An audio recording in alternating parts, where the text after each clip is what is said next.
Hi, welcome back. Episode 2 of What You Grilling and Drinking. On this episode, we are going to go ahead and smoke up a awesome beef short rib. Do a little trimming. The butcher did trim it most up for me.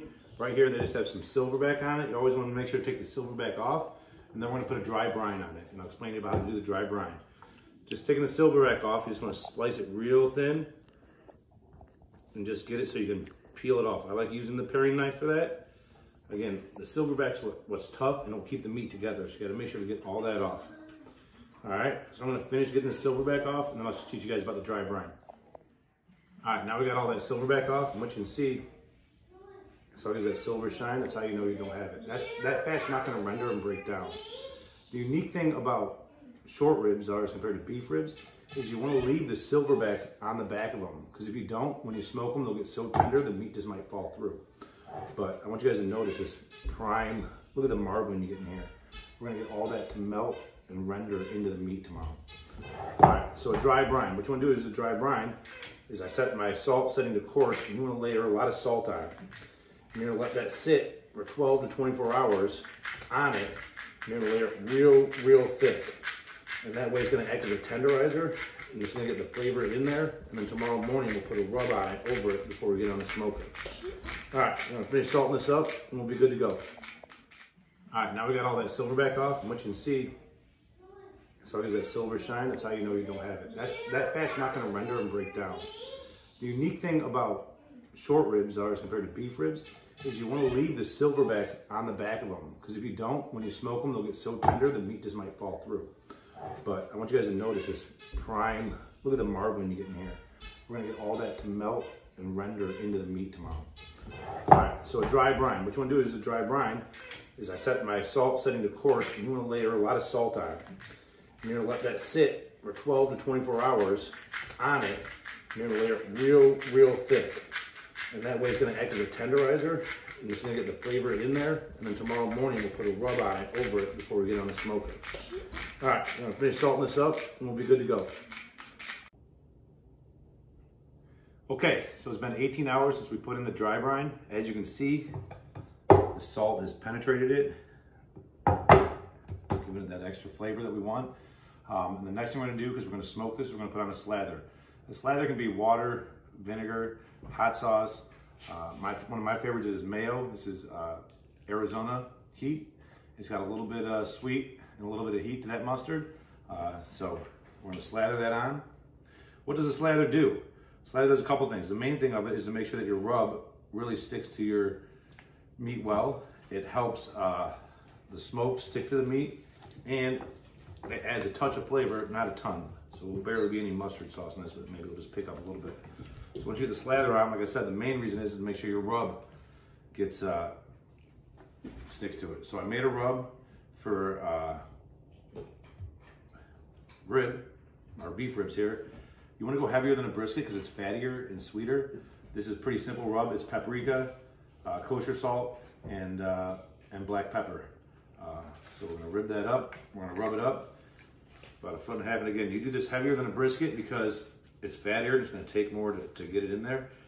I'm just gonna shake that off and get coated on there really thick. Again, a lot thicker than a brisket because it needs more because of that fat. All right. So we're gonna get that rub on there real thick, rub it in, wash our hands up, and then get it on the smoker.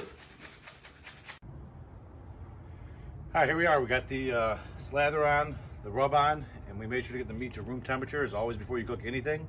And then I got the grill. I just opened it. You can't tell, it's up to 285, and I do it a little bit warmer than I do my briskets because again, you want more of that fat to render. All right. And make sure to have a water pan in there. And you can see that we got a big water pan in there to make sure to keep the moist meat that doesn't dry out. And then we're gonna set it on there for a couple hours and forget about it, not worry about it. Just make sure we maintain the temperature and try not to open the grill as much as possible. So here we go.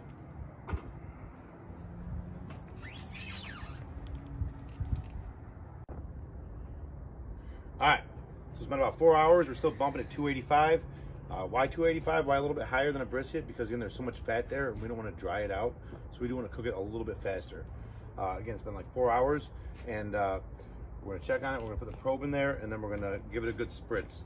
I left the spritz bottle inside, but I'll just be spraying it down with vinegar, and I'll let you guys see that later. But let's go ahead and check the temperature.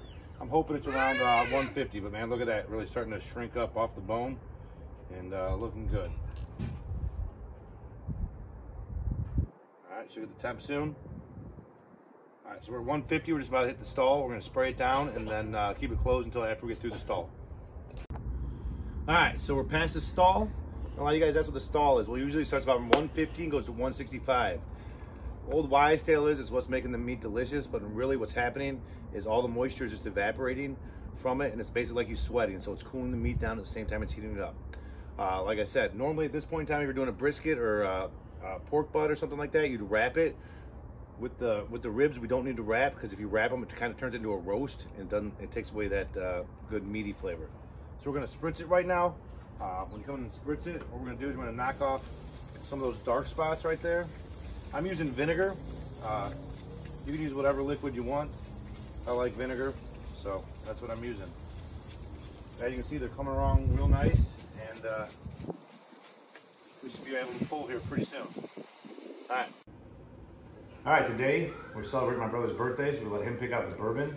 He picked up one of my favorite, Rock Hill Farms. If you're a Blanton fan, an Elmer T. Lee fan, you'll love this. It's stored in Warehouse H, just like Blanton's. It's basically a single barrel Blanton's, aged a little bit longer, and it's delicious. And like I say, drink your whiskey how you like it. I like mine with a little bit of ice.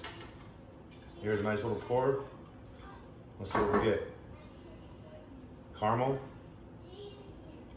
touch of tobacco, some oak, cilantro. All right, as we're out here impatiently checking the temperatures, I'm starting to get hungry, you know. We're bumping still at that 185 mark, and we're at 174 there. We're waiting to get to a 203-ish. You know, I like to feel the meat to see what it's like to get there. You know, a little bit more about this Rock Hill Farms is, you know, I love it. I'm lucky that I got a bottle. It's, you know, it's a Sazerac and company that's who brews it, and it's sold by Buffalo Trace, and it's phenomenal, and it's about 50% alcohol. And cheers. We're gonna be here waiting for this to get done to show you guys the next step. All right, so it's been a little over 9 hours and 20 minutes. We're at 199 degrees, but like I said, you gotta do this on feel. Grilling's not all about temperatures. Smoking's not all about temperatures. It's a little bit about feel and knowing your meat. So here we are. Here's our beef, but look at that jaggle. See, it's nice and soft and squishy. There's no reason to take it that extra degrees. You're just gonna dry it out. So we're gonna get this off. We're gonna rest it up, and then we'll cut it up and serve it. Right on. All right, we'll let it rest for 10 minutes. I like to put it on some napkins just to keep a little bit of the warmth in. But there we go. That's looking pretty sharp, huh? Slice through it. Oh man, that's like butter.